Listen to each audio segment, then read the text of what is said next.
Aluminium casting ആണ്. അത് ഉരുക്കി ഒഴിച്ചുണ്ടാക്കുന്നത് കൊണ്ട് അതിന് സ്ട്രെങ്ത് എന്ന് പറയുന്നൊരു പ്രശ്നം വരുന്നില്ല.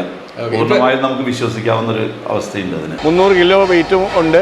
പക്ഷേ അനായാസമായി ഈസി ആയിട്ടാണ് അത് വന്നതെന്ന് നോക്കി നമ്മൾ കൈ അതെടുത്ത് പിടിച്ചു കഴിഞ്ഞാൽ കൈ വിറക്കിയിരിക്കും. പക്ഷെ അവർ ഹാൻഡിൽ ചെയ്യുന്ന കണ്ടു കഴിഞ്ഞാൽ നിങ്ങൾക്കറിയാം.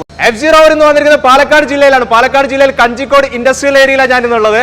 ഇവിടെ വന്നിരിക്കുന്നത് ലോഡ് കൃഷ്ണ അലൂമിനിയം ഇൻഡസ്ട്രീസിലുള്ളത്. ഈ ഒരു വലിയൊരു കമ്പനിയാണ് കേട്ടോ ഇത്. ഞാൻ നിൽക്കുന്നത് നിങ്ങൾ കാണുന്നത് എന്റെ പുറകിലായിട്ട് വലിയൊരു അലൂമിനിയത്തിന്റെ ഗേറ്റ് നിങ്ങൾ കാണുന്നില്ലേ? ഇവിടെ ചെയ്യുന്ന പ്രവൃത്തികൾ എന്തൊക്കെയാണെന്ന് ചോദിച്ചു കഴിഞ്ഞാല് നമ്മുടെ വീടുകളിലേക്കുള്ള എവിടെ വേണമെങ്കിലും ഗേറ്റുകള്, സ്റ്റെയർകേസിന്റെ വർക്കുകള്, ഫെൻസിംഗ് ആയിട്ടുള്ള വർക്കുകള്, അലൂമിനിയമായിട്ട് ബന്ധപ്പെട്ട് നിങ്ങൾക്ക് എന്ത് വേണമെങ്കിലും ചെയ്തു തരാൻ കമ്പനി ഇവിടെ റെഡിയാണ് എന്നുള്ളൊരു കാര്യമാണ്. ഇവിടെ ഈ ഒരു അലൂമിനിയത്തിൽ ചെയ്യുമ്പോൾ നമുക്ക് വലിയൊരു സംശയം ഉണ്ടാവും. നല്ല പവർ ഉണ്ടാവും, അതേപോലെ നല്ല വെയിറ്റ് ഉണ്ടോ ഒക്കെ നമുക്കൊരു ഡൗട്ട് ഉണ്ടാവും. ക്വാളിറ്റി കാര്യങ്ങളൊക്കെ നമുക്ക് അറിയേണ്ടതുണ്ട്. എന്തൊക്കെ ഇവിടെ നടക്കുന്ന വിശേഷം നമുക്കറിയാം. നേരെ കമ്പനിക്കകത്തേക്ക് നമുക്ക് പോവാം. ലോഡ് കൃഷ്ണ കമ്പനിയുടെ മാനേജറായിട്ടുള്ള കരുൺ സാർ ഇപ്പൊ എന്റെ കൂടെ ഉള്ളത്. കരുൺ സാറെ നമസ്കാരമുണ്ട്. നമസ്കാരം ഫിറോസ്. കരുൺ സാറാണ് ഇവിടുത്തെ വിശേഷങ്ങളൊക്കെ നിങ്ങളിലേക്ക് എത്തിക്കാൻ വേണ്ടി എന്നെ ഹെൽപ്പ് ചെയ്യുന്നത്. സാർ ഇവിടുത്തെ പ്രോസസ്സ് എങ്ങനെയാണ് സ്റ്റാർട്ട് ചെയ്യുന്നത്? ഇവിടുത്തെ റോ മെറ്റീരിയൽ എന്താണ്? ആ റോ മെറ്റീരിയൽ മുതലാണ് തുടങ്ങുന്നല്ലേ? എക്സാക്ട്ലി. എന്തൊക്കെയാണെന്നൊന്ന് പറയോ? നമുക്ക് അലുമിനിയത്തിന് ഇൻഗട്സ് കിട്ടും. അതാണ് നമ്മുടെ മെയിൻ റോ മെറ്റീരിയൽ. അതിൽ നിന്ന് അത് മെൽറ്റ് ചെയ്തിട്ട് ആണ് ബാക്കി പ്രോസസ്സിലേക്ക് വരുന്നത്. സംഭവം എന്താണ് പറഞ്ഞത്? അലൂമിനിയത്തിന്റെ ഇൻഗോട്സ് അതൊരു ബാറായിട്ടാണ് കിട്ടുന്നത്. ഇത് കാണാൻ തന്നെ നല്ലൊരു ഭംഗിയുണ്ടല്ലോ. ഇത് ഇങ്ങനെയാണ് നിങ്ങൾ പർച്ചേസ് ചെയ്തത്? അതെ, എക്സാക്ട്ലി. അപ്പൊ ഇവിടെ വന്നതിന് ശേഷം പിന്നെ എന്താ ചെയ്യുന്നത്? പിന്നെ അത് മെൽറ്റ് ചെയ്യാൻ വേണ്ടി മൂസാൻ എന്ന് പറയും നമ്മള് അതിന്റെ അകത്തേക്ക് ഇടും. മൂസാൻ. ഓക്കെ. അത് ആദ്യം അതിൽ നിന്ന് ഉരുക്കിയെടുക്കാനുള്ള പ്രോസസ്സാണത്. ഉരുക്കിയെടുത്തതിന് ശേഷം അതാണ് നമ്മ മോൾഡ് ഉണ്ടാക്കി വെക്കും. മോൾഡ് ആൻഡ് കാസ്റ്റിംഗ് ആണ് പിന്നത്തെ പ്രോസസ്സ്. അപ്പോൾ മോൾഡിംഗ് ആണ് ഇവിടെ കാണുന്നത്. മോൾഡിംഗ് എന്ന് പറഞ്ഞു കഴിഞ്ഞാല് നമുക്കൊരു പാറ്റേൺ വേണം. നമുക്ക് എന്ത് സാധനവും അലുമിനിയത്തിൽ ക്രിയേറ്റ് ചെയ്യാൻ പറ്റും. ആ ക്രിയേറ്റ് ചെയ്യാൻ പറ്റുന്ന സാധനത്തിന്റെ ഒരു പാറ്റേൺ നമ്മൾ ആദ്യമേ ബൈ ഹാൻഡോ ഇപ്പോൾ CNC അവൈലബിൾ ആണ്. അപ്പോൾ CNCയിൽ എടുക്കാൻ പറ്റുന്നതാണ് ഇപ്പം. സോ മെക്കനൈസ്ഡ് ആയി ഇപ്പം കുറേ കൂടി. ബട്ട് ചില പ്രോഡക്ട്സ് CNC സൂട്ടബിൾ, ചില പ്രോഡക്ട്സ് ബൈ ഹാൻഡ് തന്നെ ചെയ്തെടുക്കണം. സാധാ മണ്ണ് തന്നെയാണ് ഇത് ഉപയോഗിക്കുന്നതിന് വേണ്ടിയിട്ട്. അത് സാധാ മണ്ണല്ല, ഇത്തിരി പശപ്പുള്ള മണ്ണാണ്. ഈ മണ്ണൊക്കെ സെലക്ട് ചെയ്യുമ്പോൾ അതൊക്കെ ശ്രദ്ധിക്കണം. തീർച്ചയായിട്ടും അതിന് ഇമ്പോർട്ടൻറ്റ് ഫാക്ടറാണ്. പശപ്പുള്ള മണ്ണ് വേണം, അല്ലെങ്കിൽ നമ്മളുടെ മോൾഡ് ശരിയാവില്ല. മോൾഡ് ചെയ്ത് അതിൻ്റെ അകത്തേക്ക് ആദ്യം നമ്മൾ പറഞ്ഞ മെൽറ്റ് ചെയ്ത അലുമിനിയം എടുത്ത് ഒഴിച്ചു കഴിഞ്ഞാൽ നമ്മുടെ പാറ്റേൺ എന്ത് വെച്ചോ അത് തന്നെ നമുക്ക് ഔട്ട്പുട്ടായിട്ട് കിട്ടും. അത് അതിൻ്റെ റോ ഫോമിലായിരിക്കും. ആ റോ ഫോം ഒഴിക്കുന്ന സമയത്ത് ഞാൻ ഈ കാഴ്ച ഭയങ്കര ഒരു പേടിപ്പെടുന്ന ഒരു കാഴ്ചയായിട്ട് എനിക്ക് ഫീൽ ചെയ്തു. ഇവരൊക്കെ വളരെ സിമ്പിൾ ആയിട്ട് വേറെ പ്രിക്കോഷൻസ് അല്ലെങ്കിൽ ഇതിന്റെ സേഫ്റ്റി ഒന്നും നോക്കാതെയാണ് ചെയ്തെടുക്കുന്നത്. തീർച്ചയായിട്ടും. അത് ഞാൻ നേരത്തെ പറഞ്ഞു, ഇതെല്ലാം ഒരു സ്കിൽഡ് വർക്കാണ്. നമ്മൾ കൈ അതെടുത്ത് പിടിച്ചു കഴിഞ്ഞാൽ കൈ വിറക്കിയിരിക്കും. പക്ഷെ അവർ ഹാൻഡിൽ ചെയ്യുന്ന കണ്ടു കഴിഞ്ഞാൽ നിങ്ങൾക്കറിയാം. ഗ്ലൗസോ അങ്ങനെ ഗ്ലൗസും ഷൂസും ഗോഗിൾസും എല്ലാം നമ്മൾ പ്രൊവൈഡ് ചെയ്തിട്ടുണ്ട്. പക്ഷെ അവർ ഇത് സൈഡിൽ സൈഡ് മാറ്റി വെച്ചിട്ട് അവർ ആ നോർമൽ അവരുടെ യൂസ് വഴി തന്നെ, കാരണം പണ്ടോട്ട് ചെയ്തു വരുന്നതുകൊണ്ട് അത് പ്രൊസീഡ് ചെയ്യും. ഇവർക്ക് ശരിക്കും ഇത് ഗ്ലൗസ് ഇതൊക്കെ ഉപയോഗിച്ച് കഴിഞ്ഞാൽ ചിലപ്പോൾ അപകടം കൂടുമായിരിക്കും ചെയ്യില്ല. അവർക്ക് ഹാൻഡിൽ ചെയ്യാൻ അത് യൂസ് ചെയ്യാൻ ഇത്തിരി ഡിഫിക്കൽട്ട് ആയിരിക്കും. അതുകൊണ്ട് ഇവരത് കംപ്ലീറ്റ് മാറ്റി വെച്ചിട്ട് അവരുടെ രീതിക്ക് വർഷങ്ങളായിട്ട് ചെയ്യുന്നുണ്ട്. അങ്ങനെ തന്നെ. ഇതിന് ശേഷം ഇനി എന്താ ചെയ്തത്? ഇനി ഇത് പൊളിച്ചെടുത്ത് കഴിഞ്ഞാൽ ശ്രദ്ധിച്ചറിയാം. അതിന്റെ റേസേഴ്സും കാര്യങ്ങളും ആവശ്യമായ റേസേഴ്സ് കൊടുക്കണം. അതിന്റെ സൈസ് ഉണ്ട്. അത് ത്രൂ എക്സ്പീരിയൻസ് ചെയ്ത് മനസ്സിലാക്കാൻ പറ്റുള്ളൂ. ഇത് ഓരോന്നായിട്ട് ഇങ്ങനെ ഇതിൽ നിന്ന് എന്താ പറയുക ഇളക്കിയെടുക്കുക അല്ലെങ്കിൽ പൊളിച്ചെടുത്ത് കഴിഞ്ഞാൽ പിന്നെ എന്താ ചെയ്യുന്നത്? പൊളിച്ചെടുത്ത് കഴിഞ്ഞാൽ അത് അതിന്റെ റണ്ണേഴ്സ്, അതിന്റെ വേസ്റ്റ് ഇതൊക്കെ ഉണ്ടാവും, ഔട്ടർ അതൊക്കെയാണ് കട്ട് ചെയ്ത് കളയും. മെഷീനിൽ കട്ട് ചെയ്ത് കളഞ്ഞിട്ട് പിന്നെ അത് ഹാൻഡ് ഫയൽ ചെയ്തെടുക്കും. ചിലടത്ത് മെഷീൻ, എല്ലായിടത്തും മെഷീൻ ചെല്ലില്ല. ബൈ ഹാൻഡ് ഫയൽ ചെയ്തെടുക്കും. അതായത് അതിനെ സ്മൂത്ത് ആക്കി അതിന്റെ റഫ് എഡ്ജസ് എല്ലാം കളഞ്ഞ് അതിന്റെ എക്സ്ട്രാ പിഷർ എന്ന് പറയുന്നത് ഡബിൾസ് എല്ലാം കളഞ്ഞ് നമ്മൾ റെഡിയാക്കി എടുക്കും. അതിനുശേഷം പിന്നെ ഇത് കഴിഞ്ഞിട്ട് അത് റെഡിയായി. അപ്പൊ നമ്മൾ ഒരു പീസ് റെഡിയായി. അപ്പൊ ഒരു ഫർണിച്ചർ എടുക്കുകയാണെങ്കിൽ 4-5 പീസ് ഉണ്ടാവും അതിന്റെ ഒരു ഐറ്റത്തിൽ തന്നെ. അപ്പൊ അതെല്ലാം കൂടി പിന്നെ സെറ്റ് ചെയ്ത് വെച്ചിട്ട് വെൽഡ് ചെയ്ത്, പിന്നെയും ആ വെൽഡിങ്ങിൻ്റെ അകത്ത് എക്സസ് വന്നത് അത് ഗ്രൈൻഡ് ചെയ്ത് കളഞ്ഞ്, ആ ഗ്രൈൻഡ് ചെയ്ത് കളഞ്ഞ സാധനം രണ്ടാമത് എഗെയിൻ ഒന്നും കൂടെ ഫിനിഷിംഗ് ഇതിലേക്ക് കൊണ്ടുവരും. ഇത് ഓരോ പ്രോഡക്റ്റും ഇതേ സെയിം പ്രോസസ്സ് എല്ലാം എല്ലാത്തിനും സെയിം തന്നെയാണ്. അതിന്റെ മെത്തേഡ്സ് മാറും, ഓരോന്നും മാറിക്കൊണ്ടിരിക്കും. ഇത് കഴിഞ്ഞതിന് ശേഷം നോർമൽ നമ്മുടെ ആംഗിൾ ഗ്രൈൻഡേഴ്സ് വെച്ചിട്ട് അതിന് ബഫിംഗ് വീൽസ് ഉണ്ട്. ആ ബഫിംഗ് വീൽസ് ഇട്ട് പോളിഷ് ചെയ്തെടുക്കും. അപ്പൊ അതിന് പോളിഷ് ചെയ്തെടുത്ത് കഴിഞ്ഞാൽ എന്താ ഗുണമെന്ന് വെച്ച് കഴിഞ്ഞാൽ അതിന്റെ സ്മൂത്ത് ലസ്റ്റർ നമുക്ക് കിട്ടും. അപ്പോൾ അതിന്റെ റഫ് എഡ്ജസ് ഒക്കെ മാറി കിട്ടും. അതിനാണ് ബഫ് ചെയ്യണത്. ബഫ് ചെയ്ത് കഴിഞ്ഞാൽ പിന്നെ നമുക്ക് അതിൻ്റെ ചെറിയ എവിടെയെങ്കിലും എയർ ഹോൾസ് ഉണ്ടെങ്കിൽ അത് എല്ലാം കളഞ്ഞ് പുട്ടിയിട്ട് ഓയിൽ ബോഡി ഫില്ലർ എന്ന് പറഞ്ഞിട്ട് ബോഡി ഫില്ലർ ഇട്ട് ഫിനിഷ് ചെയ്ത് കഴിഞ്ഞാൽ ready for primer and painting. ഇത് കഴിഞ്ഞിട്ട് നമ്മളിത് പെയിന്റ് ചെയ്യണം? തീർച്ചയായിട്ടും പെയിന്റ് ചെയ്ത് അതിൻ്റെ ഒരു ഭംഗി കൂട്ടാവുന്നതാണ് നമുക്ക് ചെയ്യാം. അതിനുവേണ്ടിയാണ് പെയിന്റ് യൂസ് ചെയ്യണത്. അല്ലെങ്കിൽ പെയിന്റ് ചെയ്യാതെ ഇരിക്കാം. ബട്ട് പെയിന്റിംഗ് കൊണ്ട് ഗുണം എന്താണെന്ന് വെച്ച് കഴിഞ്ഞാൽ നമ്മുടെ product paint furniture items especially furniture items വെയിലത്ത് കിടന്നാൽ എടുക്കുകയാണെങ്കിലും നമുക്ക് നേരെ പോയി ഇരിക്കാൻ പറ്റും. മറ്റൊരു പ്രോഡക്റ്റ് അതേപോലെ പറ്റത്തില്ല. നല്ല വെയിലത്തിട്ട് നല്ല ധൈര്യമായിട്ട് ഇടാം, ധൈര്യമായിട്ട് പോയി ഇരിക്കാം. ചെയർ നമ്മൾ ഇപ്പൊ ഒരു പാർക്കിൽ അങ്ങനെ സെറ്റ് ചെയ്ത് വെച്ചു. സാധാരണ ഇരുമ്പിന്റെ ഇത് വെച്ച് നമ്മൾ വൈകുന്നേരം പോയിട്ട് ഇരിക്കാൻ പറ്റുള്ളൂ. തീർച്ചയായിട്ടും ഇത് അതിന്റെ അങ്ങനെ ആ പ്രോബ്ലം ഇല്ല.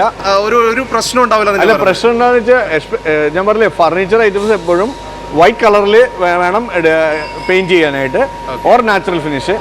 മറ്റേ കളേഴ്സിൽ ഓപ്റ്റ് ചെയ്യാൻ കുറയ്ക്കുക, അത്രേ ഉള്ളൂ. കളേഴ്സ് മാറുമ്പോൾ നമുക്ക് ചിലപ്പോൾ അതിന്റെ ചൂട് നിങ്ങൾക്ക് അറിയാലോ, അലുമിനിയത്തിന്റെ പ്രോപ്പർട്ടി അറിയാലോ. അലുമിനിയം റിഫ്ലക്ട് ചെയ്ത് കളയുള്ളൂ, റേഡിയേറ്റ് ചെയ്യില്ല, ചൂടുണ്ടാവില്ല. ഇവിടെ ചെയ്യുന്ന പ്രോഡക്ട്സ് എന്തൊക്കെ ശരിക്കും? തീർച്ചയായിട്ടും അതിലേക്ക് വരാം. അപ്പോൾ നമ്മൾ ഇവിടെ പുതിയതായിട്ട് ചെയ്തുകൊണ്ടിരിക്കുന്നതെന്ന് വെച്ചാൽ ഗേറ്റ്സ് ഉണ്ട്, ഫെൻസിങ് ഉണ്ട്, സ്റ്റെയർ കേസുകൾ ചെയ്യുന്നുണ്ട്. ഇപ്പോഴത്തെ പുതിയ ട്രെൻഡുകളാണ് ഇതെല്ലാം. ഇത് വളരെ ഹൈ എക്കണോമിക്കലുമാണ്, ലൈറ്റ് വെയ്റ്റുമാണ്, അതേപോലെ തന്നെ ലോങ് ലാസ്റ്റിംഗ് ആണ്. ഗേറ്റിൻ്റെ കാര്യം പറയുകയാണെങ്കിൽ ഇപ്പോൾ ഒരു സ്കൂൾ കുട്ടിക്ക് വീട്ടിൽ പിന്നെ കാർ സ്റ്റേഷനെ സംബന്ധിച്ച് ഒരു സ്കൂൾ കുട്ടി സ്കൂളിൽ നിന്ന് വന്നു കഴിഞ്ഞാൽ സ്വന്തമായിട്ട് തുറന്ന് കയറാൻ പറ്റത്തില്ല. അവർ മുതിർന്നവർ വേണം അത് തുറന്ന് കയറണമെങ്കിൽ. ഇപ്പോൾ ഇത് കണ്ടോ, ഈ ഗേറ്റ് നോക്കിയേ, 300 കിലോ വെയിറ്റും ഉണ്ട്. പക്ഷേ അനായാസമായി ഈസി ആയിട്ടാണ് ഇത് വന്നതെന്ന് നോക്കി സിമ്പിൾ ആയിട്ട് തുറന്നെടുക്കാൻ പറ്റുമല്ലേ? സിമ്പിളായിട്ട്. ഇതേപോലത്തെ ഒരു ഗേറ്റ് ഒരു കാസ്റ്റ് അയണിൽ ചെയ്യുമ്പോൾ എത്ര കിലോ ഉണ്ടാവും? അത് 1 ടണ്ണിന്റെ അടുത്ത് മേലെ വരും. ഈ സെയിം ഗേറ്റ് ആ കാസ്റ്റ് അയണിൽ ചേർത്താൽ 1 ടണ്ണിന് മേലെ, 1 ടണ്ണിന് മുകളിൽ ഉണ്ടാവും.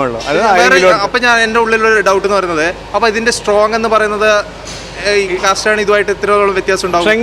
സ്ട്രെങ്ത് രണ്ടിനും ഈക്വൽ ആണ്. പക്ഷേ ഇതിന്റെ വെൽഡിംഗ് ആണ് ഇത് അലുമിനിയത്തിന്റെ സ്ട്രെങ്ത് കൂട്ടുന്നത്. Light weight aluminium light weight ആയതുകൊണ്ട് 1/3 വെയിറ്റ് ഇരുമ്പിന്റെ ഉണ്ടാവുള്ളൂ.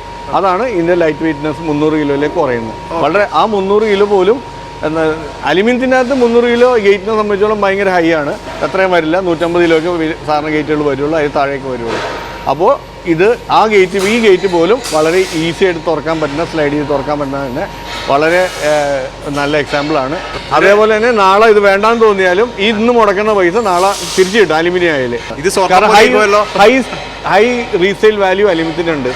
ശരി, നമ്മൾ സാധാരണ കാസ്റ്റ് അയണിന്റെ ഇത് വെച്ച് നമ്മൾ നോക്കുമ്പോൾ ഇതിന് തിരിച്ചു കൊടുക്കുമ്പോൾ നല്ല റേറ്റും കിട്ടും. ലോർഡ് കൃഷ്ണ അലൂമിനിയം ഇൻഡസ്ട്രീസ് കമ്പനിയുടെ MD സന്തോഷ് സർ മുന്നിലായിരുന്നുള്ളത്. സാറേ നമസ്കാരം. നമസ്കാരം. ഈ ഒരു കമ്പനി സ്റ്റാർട്ട് ചെയ്തിട്ട് ഇപ്പൊ എത്ര വർഷമായി? 39 വർഷമായി. 39 വർഷമായിട്ട് നമ്മൾ പാത്രത്തിന്റെ മേഖലയിലുണ്ട്. അത് കഴിഞ്ഞപ്പോൾ ഞങ്ങൾ ചെയ്യുന്നത് aluminium casting, grill, gate, fencing, അതേപോലെ ഞങ്ങൾ അലുമിനിയം ഓർണമെന്റൽ ഗ്രില്ല് അങ്ങനെയുള്ള കാര്യങ്ങൾ ചെയ്യുന്നുണ്ട്. മെയിനായിട്ട് വീടിനാവശ്യമുള്ള ഹാൻഡ് റെയിലുകൾ, ഡോറുകൾ, പിന്നെ ബാൽക്കണി, അതൊക്കെ ഞങ്ങൾ ചെയ്യുന്നുണ്ട്.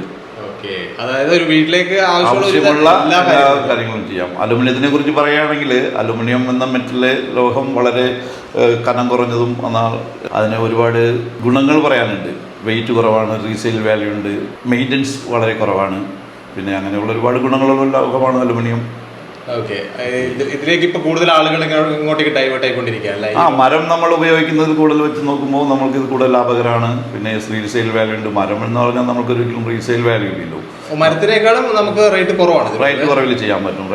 മരം എന്ന് പറയുമ്പോൾ നമ്മൾ ഡെയിലി ലേബർ അത് വെച്ച് നോക്കുമ്പോൾ അലുമിനിയം നമ്മൾ കുറവായിരിക്കും. ഇത് മോൾഡിംഗ് മെത്തേഡാണ്, കാസ്റ്റ് ചെയ്തിട്ട് നമ്മൾ ചെയ്യുന്നതാണ്. അലുമിനിയം മരം വെച്ച് നോക്കുമ്പോൾ മരത്തിന് വെച്ച് ലാഭമായിരിക്കും അലുമിനിയം ചെയ്യുന്നത്. അതുകൊണ്ടാണ് ഇപ്പോൾ കൂടുതൽ ആളുകൾ ഇതിലേക്ക് തിരിഞ്ഞുകൊണ്ടിരിക്കുന്നത്. പിന്നെ ഫിനിഷിങ്, നമുക്ക് ഏത് ഫിനിഷിങ്, ഗോൾഡ് കളർ, കളറിംഗ് ആണ് ഇതിൻ്റെ മെയിൻ ഇമ്പോർട്ടൻറ്റ്. എന്നാലും ഏത് കളർ വേണമെങ്കിലും ചെയ്യാം, ആൻറ്റി കളർ ചെയ്യാം, ഗോൾഡ് ചെയ്യാം, വൈറ്റ്, ഏത് കളറിലേക്ക് നമുക്ക് കൊണ്ടുവരാം ഈ അലുമിനിയത്തിന്. ഈ അലുമിനിയത്തിൽ തന്നെ നമുക്ക് ക്വാളിറ്റി കുറഞ്ഞതും കൂടിയതൊക്കെ ഉണ്ടോ ഈ റോ മെറ്റീരിയലിൽ? അങ്ങനെ തീർച്ചയായും ഉണ്ട്. അതിനൊരു പ്രത്യേകത തന്നെ അലുമിനിയം, പ്യുവർ അലുമിനിയം ഇതിന് നമുക്ക് ഉപയോഗിക്കേണ്ട കാര്യം വരുന്നില്ല. അലുമിനിയം അലോയ് എന്നാൽ ഇതിന് സ്ട്രെങ്ത് വേണമെങ്കിൽ കുറച്ച് അലോയ് മിക്സ് ചെയ്താൽ മാത്രമാണ് ഇതിന് സ്ട്രെങ്ത് കിട്ടുള്ളൂ. അപ്പോൾ അലുമിനിയം അലോയാണ് ശരിക്കും ഇതിന് ഉപയോഗിക്കുക. ഒരു ചെറിയ ഒരു % നമ്മൾ ഇതിൽ സിങ്ക് അതുപോലെയുള്ള മെറ്റൽ നമ്മൾ ആഡ് ചെയ്യുമ്പോഴാണ് ഇതിന് സ്ട്രെങ്ത് കിട്ടുന്നത്, ആവശ്യത്തിനുള്ള സ്ട്രെങ്ത് കിട്ടുന്നത് അപ്പോഴാണ്. ഞാൻ ആദ്യം ഇവിടെ വരുന്നതിന് മുന്നേ ഞാൻ അങ്ങനെ ചിന്തിച്ചില്ല, കാരണം അലൂമിനിയം ആയതുകൊണ്ട് തന്നെ പവർ കുറവുണ്ടാവുമോ, സ്ട്രെങ്ത് ഒക്കെ? സോളിഡ് കാസ്റ്റിംഗ് ആണ്. അലുമിനിയം സോളിഡ് കാസ്റ്റിംഗ് അല്ലേ, നമ്മൾ ഷീറ്റോ അതേപോലെയുള്ള ഫോർജിങ് മെറ്റീരിയൽ അല്ല നമ്മൾ ഉപയോഗിക്കുക. അലുമിനിയം കാസ്റ്റിംഗ് ആണ്. അത് ഉരുക്കി ഒഴിച്ചുണ്ടാക്കുന്നത് കൊണ്ട് അതിന് സ്ട്രെങ്ത് എന്ന് പറയുന്നൊരു പ്രശ്നം വരുന്നില്ല. പൂർണ്ണമായും നമുക്ക് വിശ്വസിക്കാവുന്ന ഒരു അവസ്ഥയുണ്ട് അതിന്. ഇപ്പൊ എവിടെയൊക്കെ പ്രോഡക്റ്റ് അവൈലബിൾ ആണ് നമ്മുടെ ഓൾ ഓവർ കേരള എന്നുള്ള രീതിയിലാണ്? നമ്മൾ ഡയറക്റ്റ് പാർട്ടികൾക്ക് നമ്മൾ സെറ്റ് ചെയ്ത് കൊടുക്കല്ലേ. ഇപ്പോൾ എന്താ വെച്ചിട്ടുണ്ടെങ്കിൽ ശരിക്കും ഇത് വരുന്നുണ്ട് നമ്മൾ പാർട്ടികളുടെ കസ്റ്റമൈസ് ചെയ്തിട്ടുള്ള സംഭവം നമ്മൾ ചെയ്യുന്നത്. പാർട്ടികൾ വരുന്ന ഡ്രോയിങ്ങിനനുസരിച്ച് നമ്മൾ അതിന് പ്രൊഡക്റ്റ് ചെയ്യും, എന്നിട്ട് നമ്മൾ അവിടെ കൊണ്ടുപോയി സെറ്റ് ചെയ്ത് കൊടുക്കും. ഏത് മോഡൽ പറഞ്ഞു കഴിഞ്ഞാൽ അത് ചെയ്തു, ഏത് ഡിസൈൻ ഡ്രോയിങ് തന്നാൽ നമ്മൾ അത് കറക്റ്റ് ആയിട്ട് ചെയ്യും. ഡ്രോയിങ് മാത്രം മതി. ഡ്രോയിങ് തന്നാൽ അതിന്റെ മെഷർമെന്റ് തന്നാൽ കറക്റ്റ് മെഷർമെന്റിന് ഡ്രോയിങ് അനുസരിച്ച് നമ്മൾ അവിടെ സെറ്റ് ചെയ്ത് കൊടുക്കും. കേരളത്തിൽ എവിടെ വേണമെങ്കിലും, കേരളം എന്നല്ല ഔട്ട് ഓഫ് കേരള നമുക്ക് ചെയ്യാം, ഒരു പ്രശ്നമില്ല. നമുക്ക് എവിടെ വേണമെങ്കിലും ചെയ്യാം. ഇത് നമ്മൾ ഇവിടെ സെറ്റ് ചെയ്ത് കൊണ്ട് അവിടെ നിന്ന് പോയി നമ്മൾ അളവെടുത്ത് ഇവിടെ നിന്ന് സെറ്റ് ചെയ്ത് അവിടെ കൊണ്ടുപോയി വന്ന് ബോൾട്ടിങ്ങിന് കാര്യം മാത്രം നമ്മൾ വരുന്നുള്ളൂ. ഇവിടെ നിന്ന് സെറ്റ് ചെയ്ത് പോകും നമ്മൾ. ഫിറ്റിംഗ്സ് ഒക്കെ നമ്മളുടെ അണ്ടറിലുള്ള നമ്മുടെ വർക്കേഴ്സ് തന്നെ ചെയ്യാം. ഇതിന് പിന്നെ കുറച്ച് കാലം കഴിഞ്ഞാൽ സർവീസോ മെയിൻ്റെനൻസ് അങ്ങനെ എന്തെങ്കിലും എന്താ അങ്ങനെ വരുന്ന പ്രശ്നം ഒരിക്കില്ല. മെയിൻ്റെനൻസിന്റെ പ്രശ്നം. പിന്നെ പെയിന്റിങ് ഒരു 10 വർഷം 15 വർഷം അല്ലെങ്കിൽ 20 വർഷം കഴിയുമ്പോൾ വേണമെങ്കിൽ പെയിന്റ് ചെയ്യാം, കളർ മാറ്റി ചെയ്യാം. ഇപ്പം നമ്മൾ ചെയ്തിട്ടുള്ള കളറിന് വേറെ കളർ വേണമെന്ന് പറഞ്ഞാൽ നമുക്കത് ചെയ്യാൻ പറ്റും. ഓക്കെ എന്തായാലും വലിയ സന്തോഷം പരിചയപ്പെടാൻ പറ്റിയതിൽ. Thank you. ഇത്രയാണ് ലോർഡ് കൃഷ്ണ അലൂമിനിയം ഇൻഡസ്ട്രീസിന്റെ വിശേഷങ്ങൾ. എങ്ങനെയുണ്ട് കാഴ്ച? ഒരു അലൂമിനിയം കൊണ്ട് ഈ ഫെൻസിംഗോ അല്ല ഗേറ്റോ സ്റ്റെയർ കേസോ ഒക്കെ ചെയ്യും എന്ന് കേട്ട സമയത്ത് എൻ്റെ മനസ്സിലുണ്ടായിരുന്നത് ഇതിന് വലിയൊരു സ്ട്രോങ് ഒന്നും ഉണ്ടാവില്ല, അല്ലെങ്കിൽ പവർ കുറവായിരിക്കും എന്നുള്ളതാണ്. പക്ഷേ അലൂമിനിയത്തിന്റെ പവർ എന്താണെന്നുള്ളത് നമുക്ക് അറിയുന്നവർക്കറിയാം എത്രമാത്രം ഈ അലൂമിനിയത്തിന് പവർ ഉണ്ടെന്നുള്ളത്. ഇന്ന് വലിയൊരു ട്രെൻഡിങ് ആണ് ശരിക്കും. കേരളത്തിൽ തന്നെ നോക്കുകയാണെങ്കിൽ ഏറ്റവും കൂടുതൽ ആളുകൾ അലൂമിനിയം വെച്ചിട്ടാണ് ഈ സ്റ്റെയർ കേസുകളും അതേപോലെ തന്നെ ഫെൻസിങ്ങും ഗേറ്റുകളും ഒക്കെ ചെയ്തുകൊണ്ടിരിക്കുന്നത്. അതൊരു വെറൈറ്റിയാണ്, കാണാൻ തന്നെ ഒരു വെറൈറ്റിയാണ്. അതാണ് ഇവിടെ ഈ ലോർഡ് കൃഷ്ണൻ ചെയ്തുകൊണ്ടിരിക്കുന്നത്. നിങ്ങൾക്ക് കൂടുതലായിട്ട് എന്തെങ്കിലും അറിയണമെന്നുണ്ടെങ്കിൽ തീർച്ചയായിട്ടും നിങ്ങൾക്ക് വിളിക്കാം. നമ്പർ ഞാൻ ഡിസ്ക്രിപ്ഷനിൽ ആഡ് ചെയ്യുന്നുണ്ട്. ഈ ഒരു വീഡിയോ ഇവിടെ വെച്ച് നിർത്തുകയാണ്. അടുത്ത ദിവസം ഒരു അടിപൊളി വീഡിയോ ആയിട്ട് നിങ്ങൾ മുന്നിലേക്ക് വരാം. Okay, bye.